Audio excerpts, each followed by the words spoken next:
Welcome to my channel. இன்றைக்கி நம்ம சாந்தியாச்சி சமையலில் செய்ய போகிறது தொக்கு. அது வந்து எலுமிச்சம்பழ தோலை வச்சு தொக்கு செய்ய போகிறோம். அதுக்கு வந்து நான் வீடியோ முதல்ல எடுத்தேன், அது கட் ஆயிடுச்சு.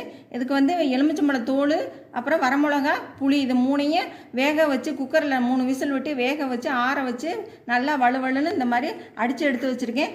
அப்புறம் நல்லெண்ணெய், அப்புறம் பெருங்காயம், மஞ்சத்தூள், கடுகு, வெல்லம், உப்பு.